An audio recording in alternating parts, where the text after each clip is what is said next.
Connecticut tries to shed its preppy, stuffy image. This is the focus group.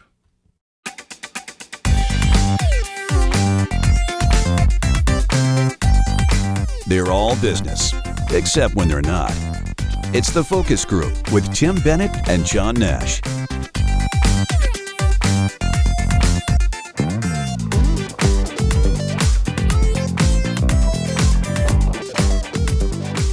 Hello, everybody. Welcome to the focus group. Tim Bennett here, as always, with my good friend and co-host, Mr. John T. Nash. If you didn't get the memo, we're wearing plaid, which neither of us ever really wears on air.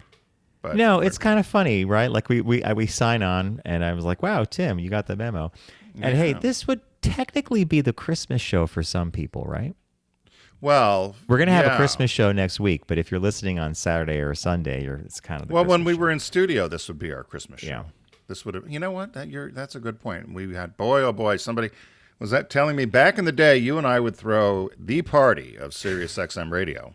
Yep, that's right. Which was on a Saturday, and we would have a couple hundred people show up, as well as some of the other people that were doing shows there that day, and it was a fun time, but a different time, I suppose. And what went into it behind the scenes, very few people knew. Tim made multiple trips to Costco. Oh my God! He also hand-labeled pallets of candles. You brought up the Costco cookie platters. Platters, right? We did and that. We had Santa hat. We had a Santa hat station where you can make Santa hats for your kids. And we had a gift bag when you left. One year was cases Manhattans, of wine. right? Yep. We had Manhattans, cases of wine, food, family, live friends. entertainment. People came from all over. Yeah, and then we had live entertainment. We had the band. And we had the band, Michael Richard Kelly and Tom Adams, which was Bette Midler's accompanist. Yeah, no, it was quite a show. And I think my favorite thing was when of course I'm going to forget his name. He was the Black Tea Party guy. Remember he worked. I forget his name. Tim, He was on Fox News. About. He was on the Patriot Channel. Right. Nice guy. Right. Yeah. He's a commentator on Fox News, and I forgot his name, but it was hilarious because he showed up at the party, and I was like, what are you doing there? Having a drink. So, and there was somebody from the Stern Show that showed up. Yeah, it was a fun time. Fun times. I remember our old programming director, Dave Gorab, said to us after one of those Christmas parties, he said, I have never had a better Manhattan in my life, and you guys really know how to throw a party. So we were even known at Sirius for doing this. And it was a Saturday, too, right? It was a Saturday. It was fun. It was in the Fish Bowl, the glass studio. The Fish Bowl and the band. It was probably, I will say, probably one of the better things they did there. But, a long time ago. The other thing you could say, Tim, is when that day was over, you and I would hit the wall. Man, that was a tiring day. Yeah. Well, considering the day before, you and I had to carry, and so much for helpers. But you and I carrying the wine because you and Bob would bring the 8 cases of wine and the waters and sodas and all that stuff. No, Katie was a big help. Oh, Katie, fantastic. Yeah. I got to see her soon. We got to have a cocktail soon, catch up. Yeah. Yeah. So did you finish all your Christmas shopping, Mr. Nash? It's all done. It is all done. Everything is done. I can cruise into the holidays with confidence. Any big plans for New Year's? We're going to take the week off. We're going to have a Christmas show, so we'll have a show next week. Yeah, next week. And we'll have our podcast as well. But the New Year's, which was Monday, January 1st, we are taking that week off. Are you any plans? You going anywhere for New Year's? Doing anything? Nope. Our big thing was for Bob's birthday, we went to Vegas. That was the four-day trip, which we had a lot of fun doing because we stayed down at the old section, as I mentioned a couple shows back. But no, nothing planned. Except for this weekend is all family. I've staggered it so that I get to see Mom and my sister and her husband and a bunch of friends on Saturday, Christmas Eve. We see some friends in the city, and then Sunday is Bob's mom. So. That'd be nice. Are you going to? I'm heading to Connecticut, which is our shop talk today is about Connecticut trying to rebrand itself. Which you found the story, which I just read and scratched my head, and we'll talk about it when we get to that part of the show. But without further ado, Mr. Nash, what caught your eye this week? What caught your eye? Here's what Tim and John found. Okay, so this one, I'm not exactly sure when this thing occurred. This could have been I think it's 2022 and the case was just resolved. I think you're going to get a kick out of this one. It took me a second when I was reading it to realize what was going on. But it involves Hooters and a waitress. And so here we go. Jody Berry, who's 27, was a waitress at Hooters, and she had a contest that the manager was doing. And it was all about it's a beer sales contest. And it was last May at the Panama City Beach Hooters. She believed she had won it because she sold the most beer, and the prize was a new Toyota. She was happy, a Toyota car. I see where this is going. Okay, she was happily escorted out of the restaurant to the parking lot in a blindfold. But when the blindfold was removed, she found she had won a new toy Yoda, the little green character from the Star Wars movies. Oh my God, this is brilliant. I couldn't stop laughing. She wins a toy Yoda. She was not happy with this. She didn't see the humor in it. She might have seen the humor, but she had her heart set on a Toyota. So after the stunt, Barry quit the restaurant, J.D. Barry, and filed a lawsuit against Gulf Coast Wings and the restaurant's corporate owner, alleging breach of contract and, most importantly, fraudulent misrepresentation. Now, the manager of the restaurant claimed the whole thing was a big April Fool's joke, and of course, you could see that on the YouTube. On our video, we have a picture of what she won, which is basically a Yoda, from Star Wars. So she actually settled with them recently, and the amount is not disclosed. And he's the attorney for her, a guy named David Knoll, said she has based on the settlement, she can go to any local car dealership and pick whatever Toyota she wants. Oh, really? It's not going to be a toy Yoda. Now, I just thought you would love this because you and I might have actually pulled something like this back in the day, and someone might have actually gotten pissed off enough to sue us for it, right? Well, it's like an SNL skit. I'm wondering what. There's two things I'll say. I'm wondering what the description was. In other words, I wonder how the contest was written. Sell the most beer. I wonder if they spelt it Toy Yoda the way you have it, or they spelt it as the car name with instead of a. What do you Y. want to bet they spelled it Toyota, the car name, and that's probably how she got she won the this settlement. Misrepresentation. Yeah. The other thing I'm shocked at, I had a dealer that every time I would visit him, we had to go to Hooters, and because it was okay that his wife would let him go to Hooters if he went with this Subaru person. Okay. But I'm a little surprised. I'll say this about the picture. The Hooters girls are usually a little more endowed. Is that the picture you're showing? Is that her? I think so. This is I found 3 images that were similar, and it was her. Plus, sometimes it would be a different version of Yoda. But that Is she very hootery? She's not too hootery, is she? Well, not the way you and I think of that chain and who they hire, right? Yeah, usually got boobs up and out. I mean, she looks perfectly normal. Frankly, she looks normal, but it's not boobs up and out. I mean, usually Hooters you go for boobs up and out with a lot of cleavage. But I love the face, the disappointed face she has. What would you do if you How were dismiss me? Oh my God! Escorted out to the parking lot in a blindfold. They take it off, and there's a box with a green little toy in it. Like, there's your toy Yoda. And I'm sure everybody laughed. They did the whole thing. I would have. I don't know. I guess I would have laughed, but. Oh, she probably laughed and quit, then hired an attorney. I mean, and now she's got a Toyota. She's got that car. I thought you'd get a kick out of this because this is really right up. It's a great story. I'm surprised they missed it. I love it. And well, that's the beauty of Caught My Eye. You and I both read similar but different news feeds. Oh, mine can't be any more boring. I mean, mine is just a real business story. I mean, that's all it is. And quite frankly, I want to share it now. After the Toyota. Mine has to do with Delta Airlines, and it was just it was clickbait. I caught the headline because it said Delta is doing something for the first time in 70 years. So I was like, well, what could that possibly be? So what they're doing is they're testing. They started last week. They're testing getting rid of plastic cups. And so apparently somebody actually, they talked with someone at the Delta Flight Museum, and they can't even remember when the company started using plastic cups. They said it was as early as the late 40s is what they're thinking. And most airlines started using plastic that long ago. But what they're trying to do in terms of being more sustainable and being able to recycle products and have a lighter weight on the planes, which makes them more fuel efficient, which lowers their carbon footprint, all those sort of things. They're testing out a paper cup. And the thought is that the paper cup will replace the plastic cup, but they had to try to figure out a few issues. Do you want to guess what some of the issues were about going from plastic to paper? I almost wanted to laugh because I thought this is almost up there with Toyota. We've had paper cups in our lives all our life, but my guess is it has to do with saturation. Will the cup hold up, and can they use it for hot beverages? You're exactly right. And the other thing I didn't know about is also alcoholic beverages. They said Delta has spent years prototyping and tasting paper cups within specific routes, and they're trying to make them capable of hot, cold, and alcoholic drinks, as well as having them meet strict environmental standards. They said, for instance, drinking red wine or drinking alcohol from a paper cup is a far different experience and feel than it would be out of a plastic cup.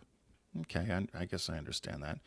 They said the other thing is that they want to be able to make sure that the paper keeps the cold drink cold, the hot drink hot, and apparently alcohol dissolves paper quickly. It's a losing battle, right? So they said the cups need to also be stackable within the galley and also be able to fit on the carts and be able to be separated easily so that the flight attendants don't have to keep kind of pulling these things to get the paper apart, which apparently is a problem with the paper cups. They get stuck together. So they think that'll be an issue too. They're trying to resolve. So they started again last week, putting it on some transcontinental routes, and they're going to start doing some overseas routes and then make a decision in spring of 2024 whether they're going to go full on paper or not. They said if approved and it rolls out across the network, paper cups will eliminate 7 million pounds of plastic, which is the weight of about 13 pickup trucks. Wow. So it would eliminate the single-use plastics on board and help them minimize the waste that these single plastics have. They said they already have removed 4.9 million pounds of single-use plastic since 2022.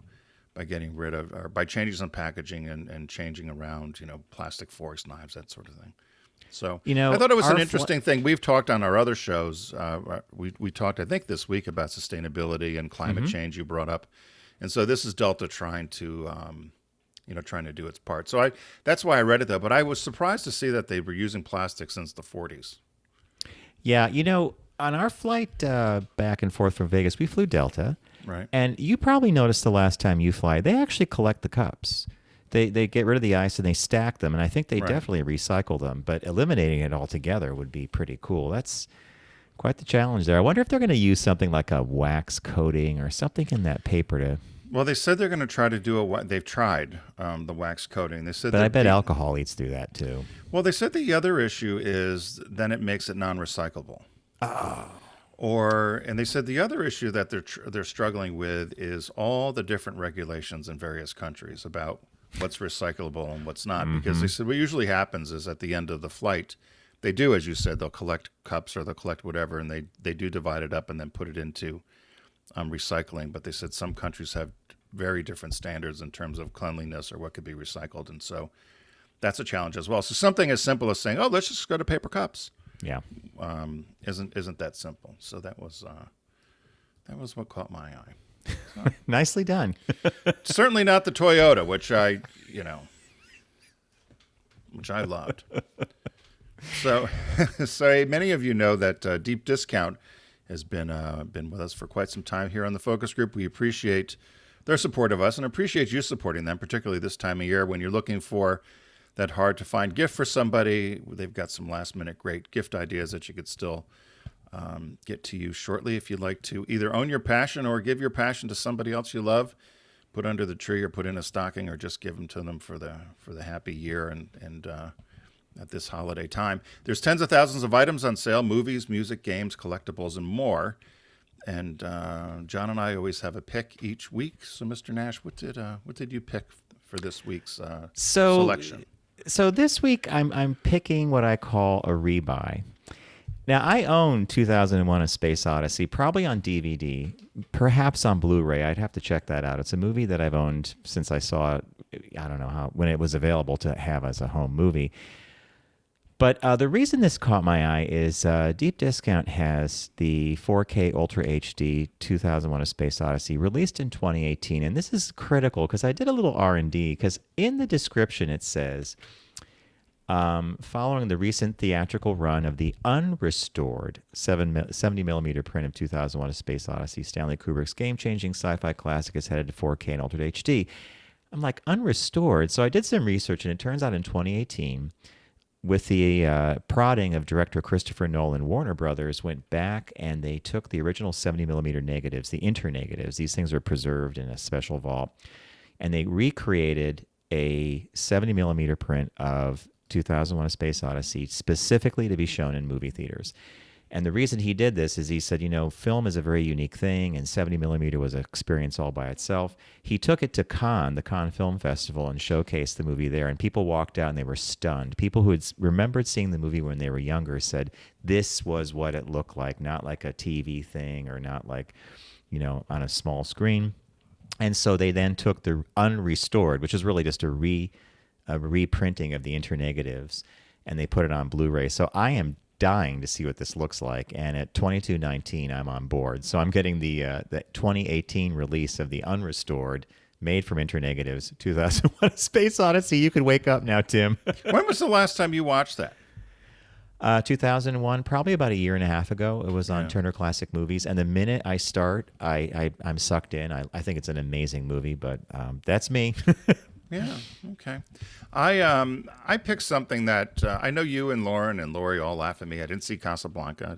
I don't think I've seen Gone with the Wind. Gone with the Wind. Yeah. So all these classics, and so this popped up. I was rooting around the Deep Discount collection for the last minute gift ideas, and I saw this pop up from Criterion. It's Essential Fellini. Now, have you ever? It looks like a big set. It is. Have you ever watched a Fellini movie? Yes.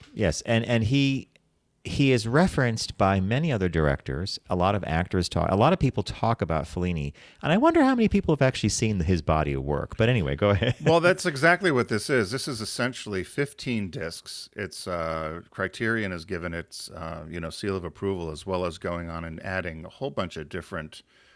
So there's new restorations. There's 4 behind-the-scene documentaries.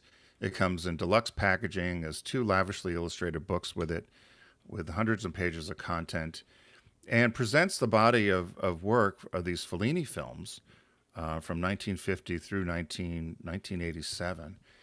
And I've never seen any of them. And so this is on Blu-ray, and I thought this is the sort of thing where somebody would want to have as a collection, just because it's not something you're going to be able to stream really, or you're just going to find on some of the other platforms. And the fact is, we all know Criterion has given it the once over or twice over. We know it's going to be of quality. It was released in 2020. It originally was about $250. You can get it at Deep Discount for $149.34, so you save over $100. And so it's the Essential Fellini on Blu-ray, known as the Maestro in terms of filmmaking and giant in cinema. I think this is a great gift idea, Tim. And when you were describing it, I thought to myself, I would happily spend that, and then you said they have books and all the content and printed material. Take the journey Criterion puts you on, right? Yep.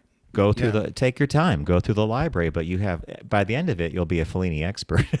Yeah, there's all these new digital restorations, and I mean, there's a whole list of things. If you go to Deep Discount, you'll be able to see them all. But I was first introduced to Fellini, quite frankly, through the B-52s reference Fellini a lot in terms of a lot of their music or a lot of their ideas had come from a Fellini movie. They said they would, have themselves an entertaining time watching Fellini movies, and then it would help them write. Often people wonder about rock lobsters and lava. And, there you go. Right.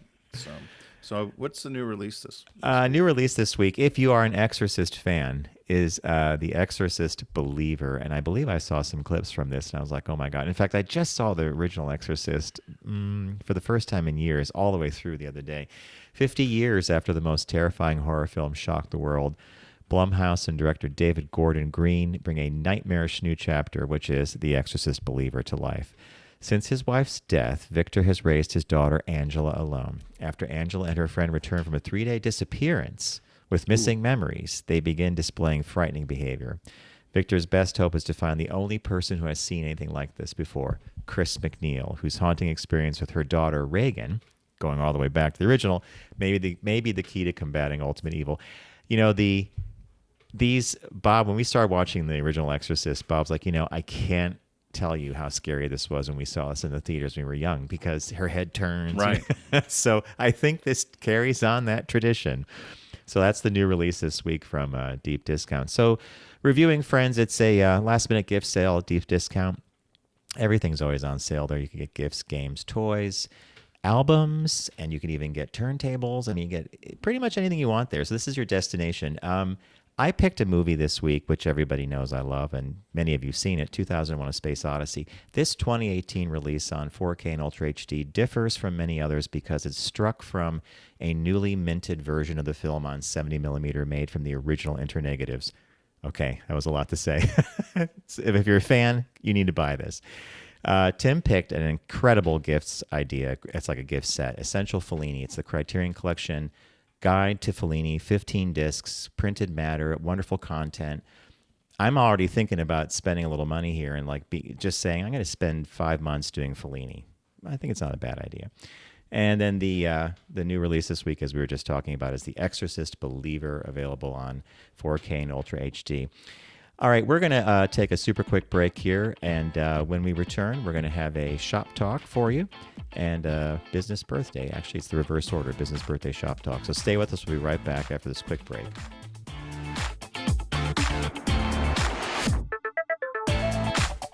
You're listening to The Focus Group with Tim and John. Learn more at focusgroupradio.com.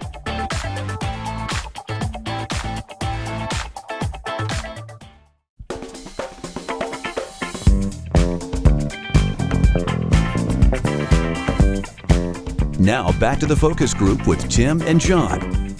Available pretty much everywhere.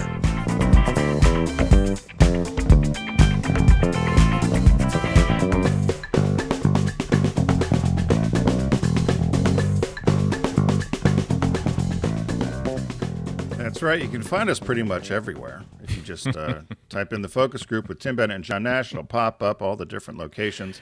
But you could also find us at focusgroupradio.com. You'll also find our podcast there, our Tuesday podcast called TFG Unbuttoned. Now, you make it sound like you could find us walking a street, too. You could. Remember you and I were, someone thought we were arguing. You and I were in the streets of San Francisco, and we were walking and back and forth, and some guy recognized us and said, "I know you two from the radio." And the focus. He did think we were arguing, even though we were laughing our ass off about something. Well, we were dragging our luggage through, the crack pipes and clickety clackety meth vials of San Francisco to get to our hotel. That was, the meat pack. What was it, the Tenderloin? Wherever it was. That's the Tenderloin. Yeah. Yeah. So don't step on that needle, Tim. Better not wear a sandal outside. That was. Then another time, someone recognized us in Fort Florida. Lauderdale. Yeah. And then Gunquit, Maine, and P-Town. We were at the coffee shop in P-Town, and somebody. We were walking by the coffee shop, and someone yelled from a table, like, "Oh, it's John Nash and Tim Bennett from the Focus Group." Yeah, that was so. That's nice to be noticed. Yeah, it was fun. Yeah, it's good to be. It'd rather be looked over than overlooked, right? There you go. That's exactly right. I think Mae West or somebody said that. So without further ado, Mr. Nash, we have our business birthday. Everyone does celebrity birthday greetings, but the Focus Group is the only show in the universe that celebrates business birthdays. Before I talk about the business birthday, do you know the Cole Porter song, Anything Goes? In olden days, a glimpse of stocking was looked on as something shocking. Well, now God knows anything goes. Yeah, I know it. Do you know all the words? All the lyrics? The reason I know it is because we had a summer house in the Pines one summer, and the community center behind us was putting on Anything Goes as a musical that year. So Tony, Trish/Tony and I would be near the pool, and we hear the clack, clack, clack, clack, clack, anything goes. And after a while, we just knew the song. So I think I know it, but anyway. So do you know the line, when you hear that Lady Mendel standing up, now does a handspring landing up on her toes? Oh, yes, I recognize it. And that would be Cole Porter probably referencing someone from his... Lady Mendel, who is our business birthday. Ah, okay. I didn't know who Lady Mendel was. Did you? No. So Elsie de Wolfe, Lady Mendel, born December 20th, 1859, died 1950 at 90 years old. An American actress-ish, but she really was prominent as one of the country's first interior designers. And in fact, the New Yorker credits her with actually inventing the profession of interior design and was the first female interior design decorator. And so I thought, the profession of being an interior designer, I guess you just kind of take for granted, but somebody had to start it, right? So when I was putting the deck together and you had sent this and I was reading the description, when it says the New Yorker magazine credits her with inventing interior design, I just thought about it for a minute. I thought, inventing? Yeah. And I guess it makes complete sense, right? Yep. She was born in New York City. So they said she was acutely sensitive to her surroundings from her earliest years, and she became one of the first female interior decorators. She was known for replacing dark and ornate Victorian decor with lighter, simpler styles and uncluttered room layouts. You would love her for uncluttering, John. She might have been Marie Kondo before Marie Kondo, right? She was also a lesbian and very open about it. Really? Yes. For the time period. So she got married in 1926 to an English diplomat, Sir Charles Mendel, which is where Lady Mendel came from, and she liked being called Lady Mendel. She was the femme in the relationship. She very openly said in her autobiography that it was a marriage of convenience, but she was proud to call herself Lady Mendel. She said although her marriage was platonic, the pair decided to get married primarily for social amenities and entertaining together, but they kept separate residences. They never lived together. She actually lived for many years with the daughter of a prosperous New York lawyer, Elizabeth Bessie Marbury, who was, they said, quite masculine. Compared to Lady de Wolfe or Lady Mendel. She was a pioneer in her own right. Bessie was also the first female theater agent and one of the first women Broadway producers. Her first clients included Oscar Wilde and George Bernard Shaw. They lived 40 years together. Marbury was the breadwinner, I said, of the relationship. They were known around town as the Bachelors. Seriously? Yeah. And the New York Times at the time when she announced her wedding, they said that everybody was quite surprised that she got married because of it was quite known that she was living with Bessie Marbury, and they expected nothing to change in their relationship. And Marbury, could care less, but they remained together until she died in 1933. Marbury, they. So as I said, the New Yorker had identified her as starting the interior design profession. They said that there were some other people that were trying to get in the field and trying to change the aesthetic and make things lighter and so forth, as the words were written here. But they said she really got her start at the Colony Club in New York. And she went in there, which was all very masculine and heavy, and she lightened it up and, as she said, brought the gardens in, which was a lot of her French influence. She also had written a book called The House in Good Taste in 1913, and she also liked to use, they said, a lot of mirrors as well. They said that she was a rebel in an ugly world. She learned that when she was 5 years old, her parents had redone one of the rooms in their house with what she said was gray with splotches of red. Wallpaper. She threw herself on the floor and just said, "It's so ugly, it's so ugly." She also hated Victorian furniture, as I mentioned, and also pickle and plum Morris furniture. I don't know what that is. And they said on stage she wasn't a total failure, but she was neither a success, and which really moved her over to doing interior design. They said she was known on stage for wearing good clothes. That's a strange compliment because you want to be known for your performance, right? So she said she left. So she was actually named one of the most influential women in the field of interior design. But her reputation as an actress, because she was a nice person, they said that she picked up a lot of work that way, and she was voted best dressed woman in America, and also in Paris society. She was known as one of the best dressed women in the world. And that she wore clothes that suited her best, regardless of what fashion did. She was famous for embroidered taffeta pillows.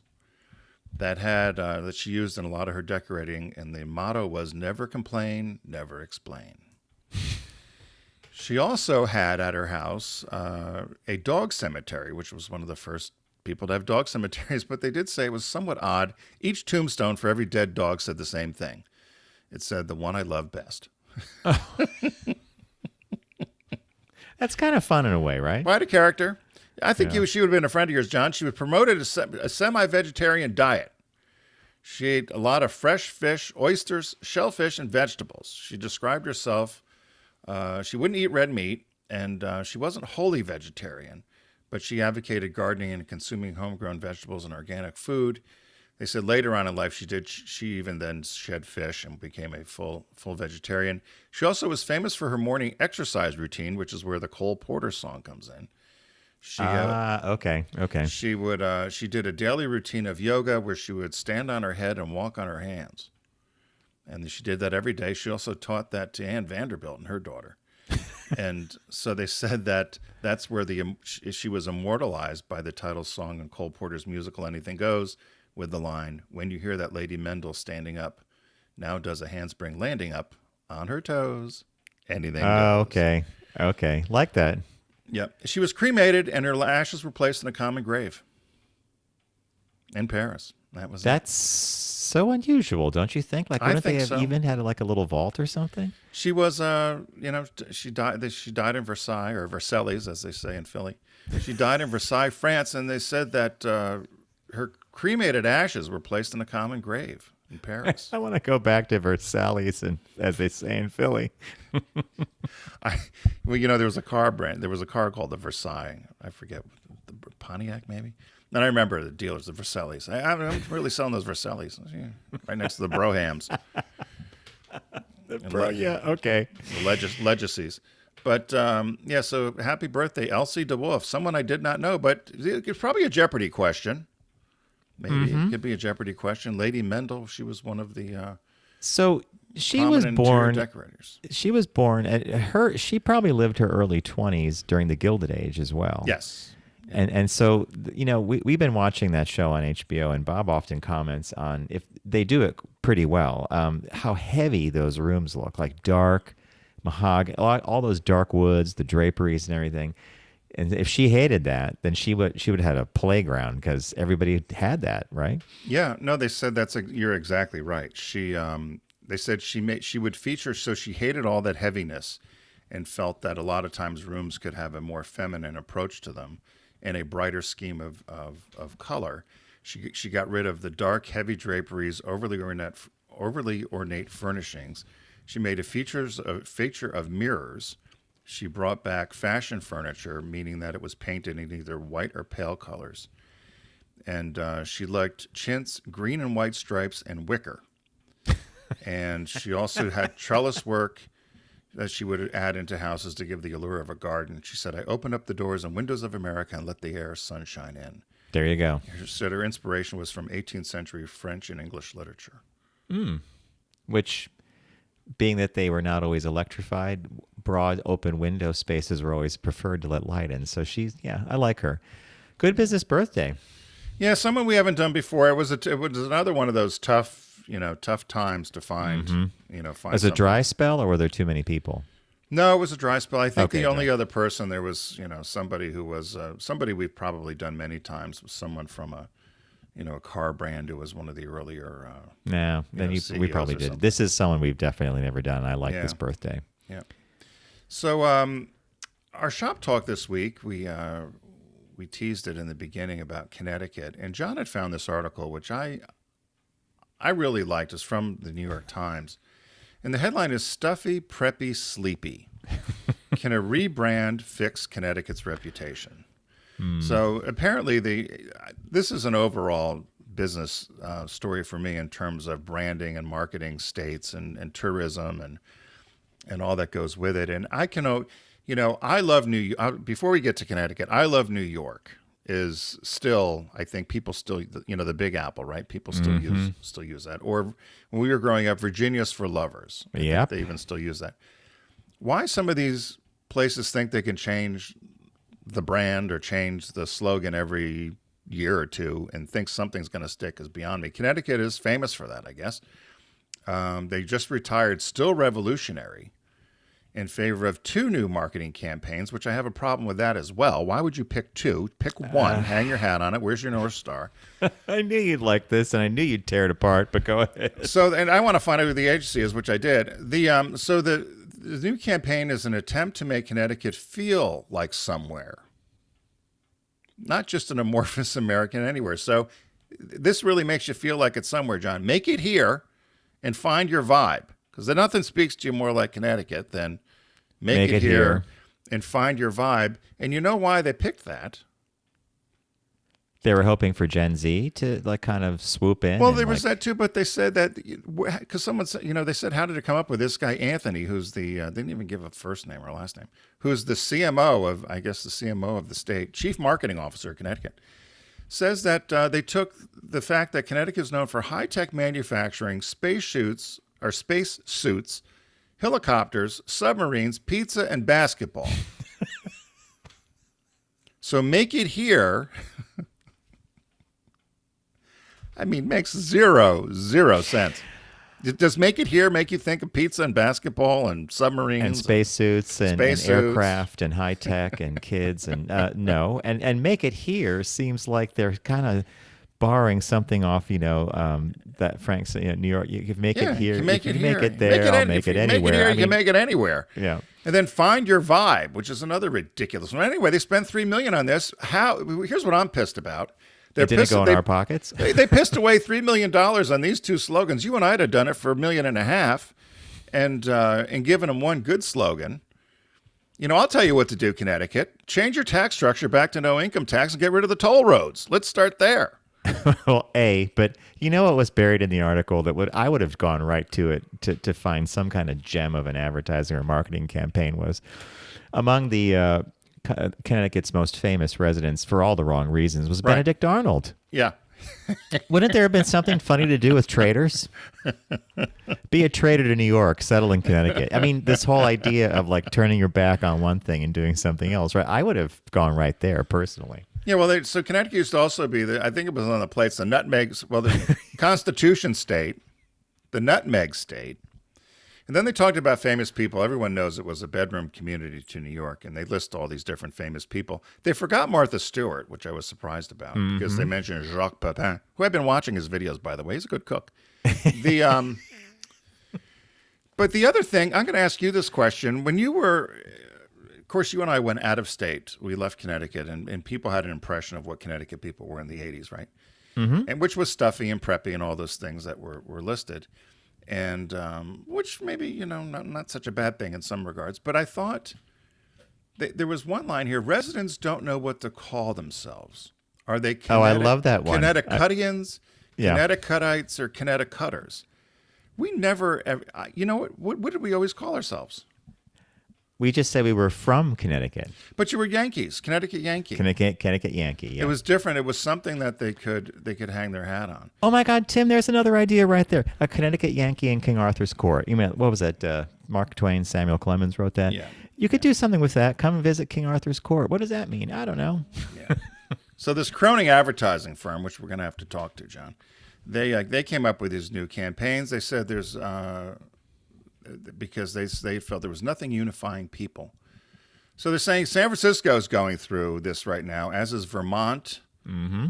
So San Francisco is fighting its crime and decay image. Recently unveiled, it all starts here. Yeah. Well, Ohio has the start of it all or something already. So I don't know what San Francisco, it all starts here. Yeah, problems. Flood-battered Vermont came up with very much open. When you read that, did you kind of just like, I wonder how much they paid for that, right? Like Vermont used to be Green Mountains.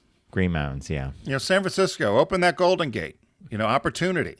Mm-hmm. Michigan had a great slogan for years that they spent a lot of money on, but now they're dumping $20 million in You Can in Michigan. I liked Pure Michigan. Pure Michigan was great because it talked about natural resources. It talked about authenticity. So I don't know. I thought you could open up a whole agency revolving around state slogans. You'd have it, and if you had 50 clients, you'd be doing well, right? 50 nifty United States from 13 original colonies. So anyway, so Connecticut is they're going to be marketing now this Make Your Vibe, or no, what was it called again? I can't even remember them. Make it here, make it here, and find your vibe. Find your vibe. To me, it's too generic, and it could be describing. Nothing. It could be describing anything. I mean, you could. When we were out in Vegas in the Fremont Street area, they had this like container. They took containers and they made a container park with art stores and restaurants. You could say it could be called Vegas Container Park. Find your vibe. It's not. It's innocuous. It doesn't seem to hook into some of the things we know about Connecticut, right? Yeah. No. There was a tagline for a little while. It was "Better Yet, Connecticut."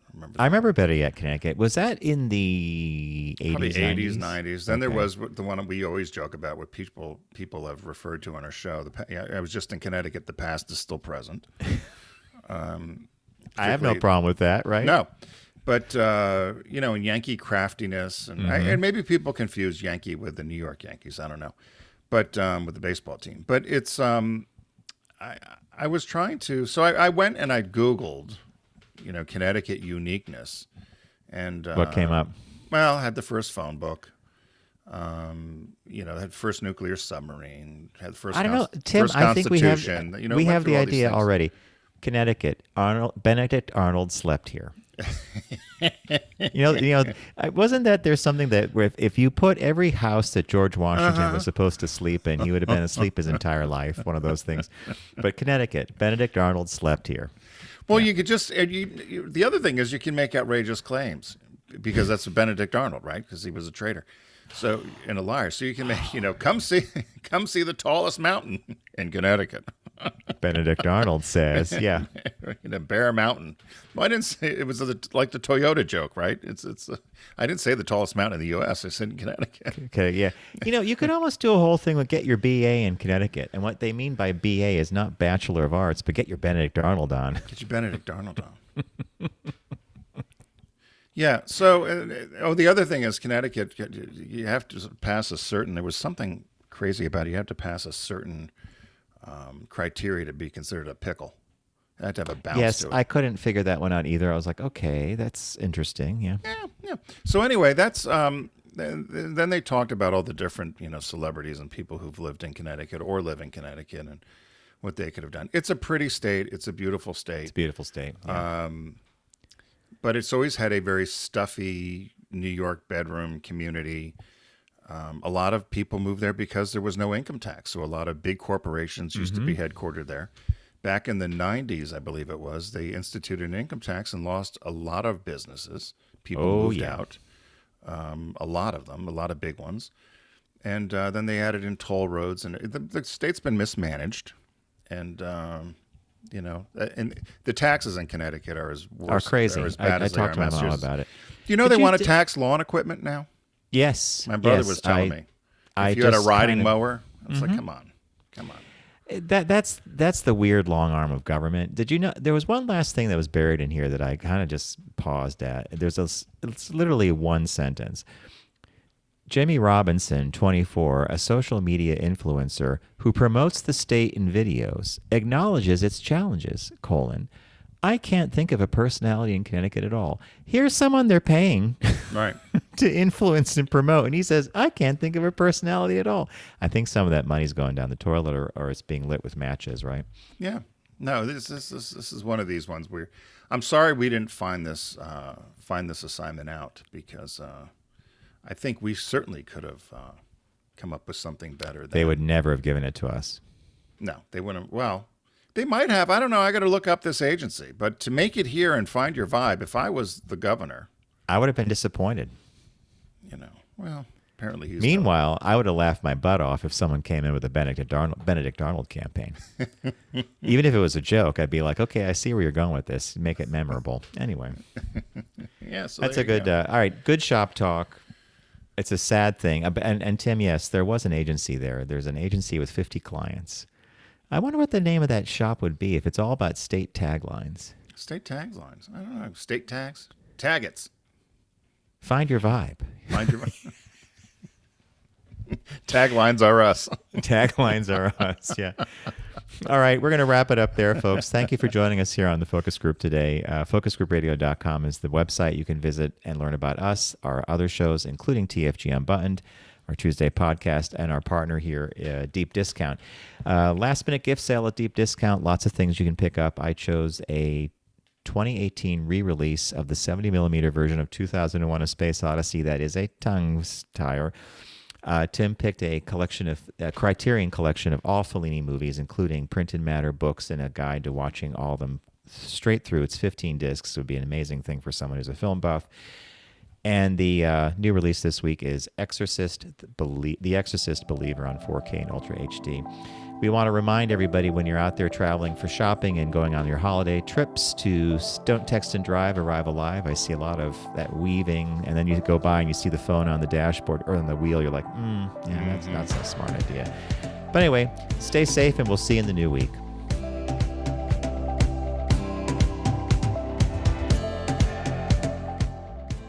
It's The Focus Group with Tim Bennett and John Nash. Accessible on all platforms. Subscribe, like, and rate us on your platform of choice.